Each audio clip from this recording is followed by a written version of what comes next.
Hi friends, அஸ்ஸலாமு அலைக்கும். Welcome to the sinner channel. Good morning friends. எல்லோரும் எப்படி இருக்கீங்க? நல்லா இருக்கீங்களா? இன்றைக்கி பார்த்திங்கன்னா இது நேற்று எடுத்த வீடியோ. ஸோ நேற்று கொஞ்சம் போஸ்ட் பண்ண முடியல, அதனால் இன்றைக்கி நான் போஸ்ட் பண்ணியிருக்கேன்.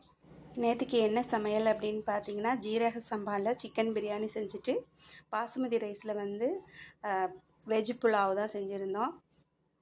ஸோ அதுக்கு உண்டான ப்ரிப்பரேஷன்லாம் பண்ணிவிட்டு வெஜிடபிள்லாம் கட் பண்ணி எடுத்து வச்சுட்டு, இப்போ பாசுமதி ரைஸ் பார்த்திங்கன்னா ஒரு அரை மணி நேரம் ஊறுச்சுன்னா ரைஸ் நல்லாயிருக்கும் அப்படின்னு சொல்லிட்டு அதை ஊற வச்சாச்சு. அதுக்கப்புறம் பிரியாணி தாளிக்க ஆரம்பித்தாச்சுங்க. ஆஸ் யூஸ்வல் எப்பவும் போல் தான் பட்டை, கிராம்பு, ஏலக்காய் போட்டு தாளிச்சிட்டு வெங்காயம், பச்சை மிளகாய், இஞ்சி பூண்டு பேஸ்ட்டு, தக்காளியெல்லாம் சேர்த்துட்டு நல்லா வதக்கி விட்டுட்டு அதுக்கப்புறம் மசாலாலாம் சேர்த்து சூப்பராக வந்திருந்ததுங்க இன்றைக்கி பிரியாணி. அதுக்கப்புறம் இதில் கொஞ்சம் பிரியாணி இலை, ரம்ப இலை சேர்த்தாச்சு. வாசம் பார்த்திங்கன்னா செம்ம சூப்பராக இருக்கும். சேர்த்த உடனேயும் தாளிக்கும் போதே பார்த்திங்கன்னா நல்லா கமகமன்னு இருக்கும். சிக்கன் பிரியாணி சூப்பராக வந்திருந்ததுங்க, அல்ஹம்துலில்லாஹ். அதுக்கப்புறம் பார்த்திங்கன்னா வெஜ் புலாவ் அதுவுமே நல்லா சூப்பராக வந்திருந்தது. வீட்டுக்கு கொஞ்சம் கெஸ்ட்டு வந்திருந்தாங்க அப்படின்னு சொல்லிட்டு எல்லாம் ரெடி பண்ணியிருந்தேன். மசாலாலாம் போட்டு தாளிச்சிட்டு தயிர் சேர்த்துட்டு நல்லா மிக்ஸ் பண்ணி கொஞ்சம் நேரம் மசாலா பச்சை வாசம் போகிற அளவு நல்லா வேக வச்சிட்டோன்னா பிரியாணி சூப்பராக இருக்கும். இது பழைய காலத்து அரைப்படி. இதில் தான் தண்ணி எங்கள் வீட்டில் பார்த்திங்கன்னா இதில் தான் அரிசி அளந்துட்டு தண்ணி அளந்து வச்சுருவோம்.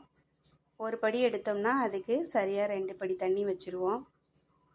பிரியாணிக்கு நம்ம கரெக்டாக தண்ணி வச்சிட்டோம்னா அளந்து நம்மளுக்கு ரைஸ் உடையாமல் சூப்பராக வருங்க. பிரியாணி ரெடி ஆயிடுச்சு. நெய் சேர்த்து தம்மு விட்டாச்சு.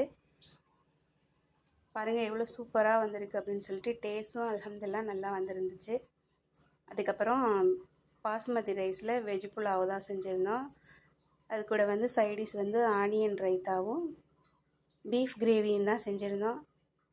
தால்ச்சாவில் மாங்காய் எலும்பு சேர்த்து அதுவுமே ரெடி ஆயிடுச்சு. சூப்பராக பீஃப் கிரேவி சூப்பராக வந்திருந்தது.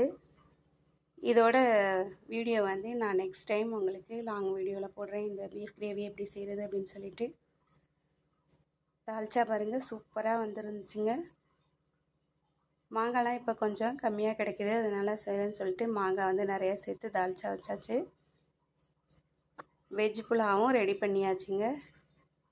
அல்ஹம்துலில்லாஹ் எல்லாமே சாப்பாடு சூப்பராக ரெடி ஆயிடுச்சு. இப்போ லன்ச்சு ரெடி பண்ணியாச்சு. வீட்டுக்கெலாம் கொஞ்சம் கெஸ்ட்டு வந்திருந்தாங்கன்னு சொல்லிட்டு இந்த அரேஞ்ச்மெண்ட் பண்ணியிருந்தேன். ஓகே ஃப்ரெண்ட்ஸ், இந்த வீடியோ பிடிச்சதுன்னா லைக் பண்ணுங்கள், ஷேர் பண்ணுங்கள். மறக்காமல் சப்ஸ்கிரைப் பண்ணிவிட்டு லைக் பண்ணிவிட்டு பாருங்கள். நம்ம சேனலை புதுசாக பார்க்குறவங்களா இருந்தால் மறக்காமல் சப்ஸ்கிரைப் பண்ணிவிட்டு பாருங்கள் ஃப்ரெண்ட்ஸ்.